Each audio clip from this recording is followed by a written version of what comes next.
Hey guys, Frosty Knives here, back with another EU book review. And today we are on book 7 of Jude Watson's The Last of the Jedi series. We are going to be talking about Secret Weapon. It's a nice picture there of Ferus, Tarkin, and Vader on the cover.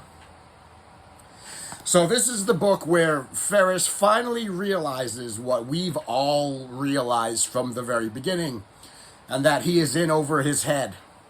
That the Empire is too big to battle, that he doesn't really know what he's doing. He's not powerful enough to take down Vader or any of the Empire, and that Obi-Wan was correct, and that the Jedi should go into hiding until it is time to actually mount resistance against the Empire. Ferus is getting nowhere. He's learning nothing. He's a double agent, and it is going nowhere. Nowhere good. I mean, it is going sideways really fast, but it's going nowhere good. So, what is Ferus Olin up to in this book? Well, the Emperor has sent him back to Balassa,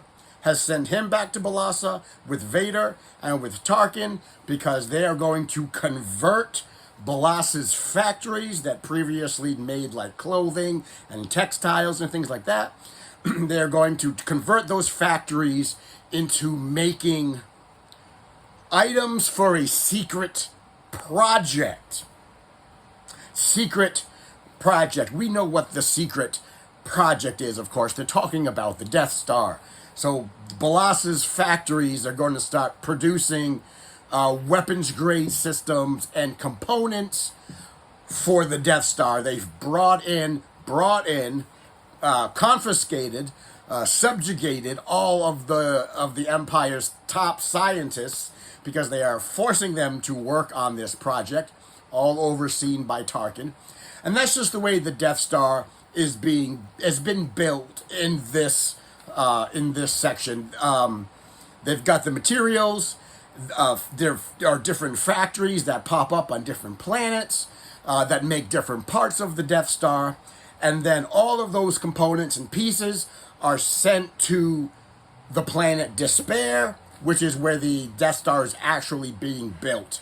It's a prison world that the Empire is using as a prison, and that's where they're building the Death Star. So that's what's going on on Balassa. And of course, here's Ferus thinking that I can find out what's going on, and I can send it to my resistance friends, and they can use that.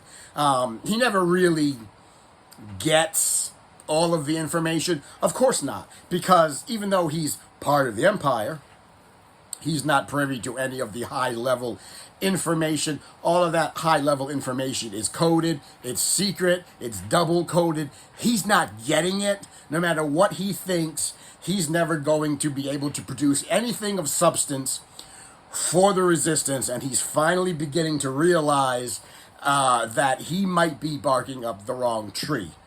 And so that's pretty much what's going on. Ferus is trying to figure this out. Meanwhile, part of the Resistance, led by Roan, is going to break into one of the Imperial factories to see if they can download any information.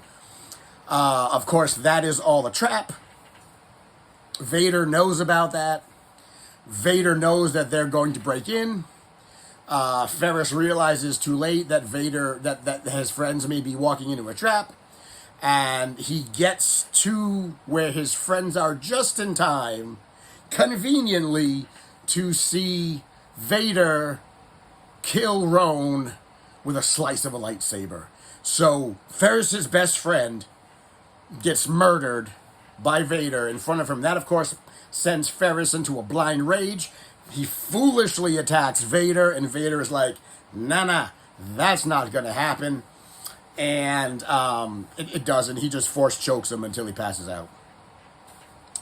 And then, of course, the end result is Ferus in a prison cell or somewhere talking to the Emperor. Now, the Emperor, bear in mind, He has his own plans of what he wants to use Ferus for.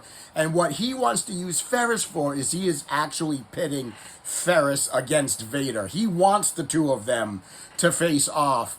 He wants to see if Ferus is strong enough to learn the secrets of the dark side. The Emperor is always looking for somebody to replace Vader. He's always going to be looking for his next apprentice. He's always going to be looking to find someone who can replace Vader. Ferus is just the first in a long line of people that he tries to see if he can make a new Sith apprentice out of. And for the Emperor, that's a win-win. If it works and the person defeats Vader, well, he's got someone who's strong enough to take Vader out, and so that's a win. And if Vader kills the person that the Emperor sends after him, well, that just inflates Vader's anger and paranoia.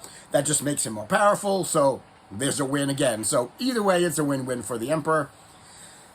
And that's where we end the book. The Emperor having a conversation with Ferus saying, you know, we don't really know where your loyalties lie, and you did attack Vader. That's punishable by execution according to Imperial law. But maybe, just maybe, I have the ability to teach you power, and I can teach you things that maybe will make you more powerful than Vader. And it ends with Ferus telling the Emperor, okay, I'm ready to learn.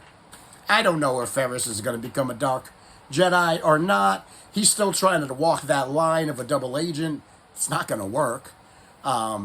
So we are now starting to pick up some steam. That's pretty much where the book ends. I gave it a 4 on Goodread because I like where it's going. And the next book in the series that we are going to be reading is book number 8. Book number 8, which is Against the Empire.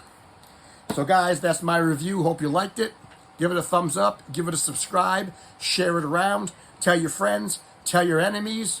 Thank you for coming to my TED Talk. And as always, I will see you in the next video.